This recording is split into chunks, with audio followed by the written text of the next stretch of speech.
It's been weeks since the Taliban swept to power in Kabul and promised a better life to Afghans under their rule. However, the situation in the war-torn country is getting grimmer by the day. While unavailable women's rights in the Taliban regime have triggered a debate, it is the health and economy sectors that are bearing the major brunt. People have not just grown homeless and unemployed, but they are becoming increasingly vulnerable to more diseases apart from the pandemic. Commoners are appealing the world and the local doctors and authorities to empathize and help them in this unfolding crisis.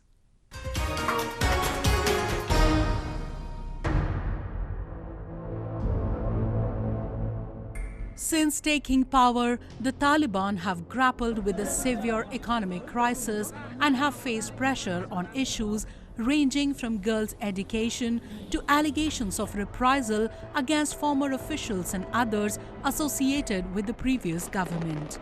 However, amid all this, the common Afghans are suffering at all fronts as the world has still not recognized the Taliban and the cash flow has been barricaded, which has only worsened the condition of Afghans, especially those requiring medical attention or major surgeries. The World Health Organization's representative to Afghanistan had earlier called on the international community to resume funding of the war-torn country's health program, which was suspended when the Taliban took over governing the country, as the healthcare system had plunged into crisis. No development has been seen in this issue so far.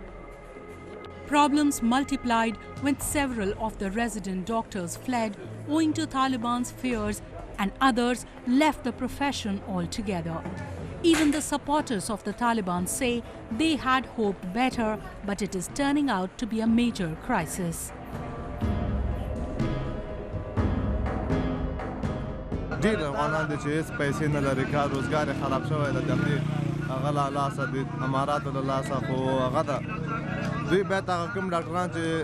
تللی دی استعفای ورکړه دا غوي بیت ډیر تراول خپل کار باندې خپل وظیفو باندې وسپاري او شفاخانو کې هم د زیاتره دوا خلاصه شوې ده کنه او هغه دوا د موږ مشکلات حل کی او موږ چې غریب خلک دونه روپۍ نه لرو چې دوا واخلو. The observations made by the UN team that visited Afghanistan recently have rung bells for both the Afghan health system and the international community.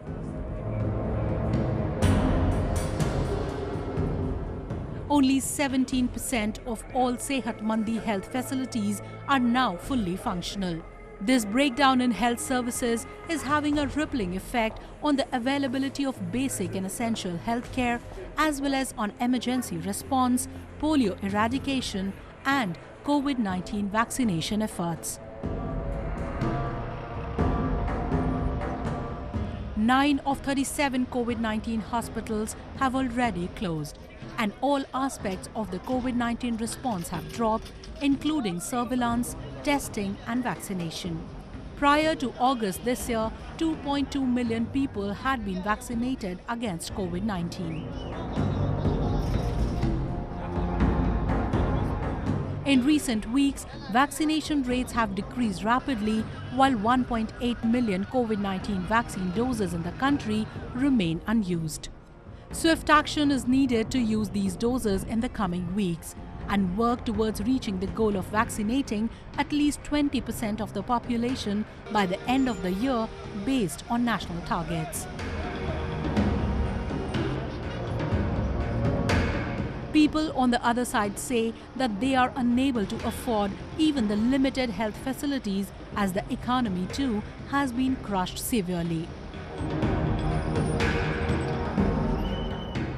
چونکی در افغانستان فعلا غریبی نیست، مردم بیکار است، در بدر از دکترها فیش پایان بیاره، برای مشکلات مردم رسیدگی شود. In the World Health Organization's words, Afghanistan's health system is on the brink of collapse. And if an urgent action is not taken, the country faces an imminent humanitarian catastrophe. The world body has reiterated its long-term commitment to advancing the health of all Afghans and has urged international stakeholders to come up front to assist Afghans, but nothing of that sort is converting into actions thus far. In the meantime, the Afghans can only wait, pray and hope.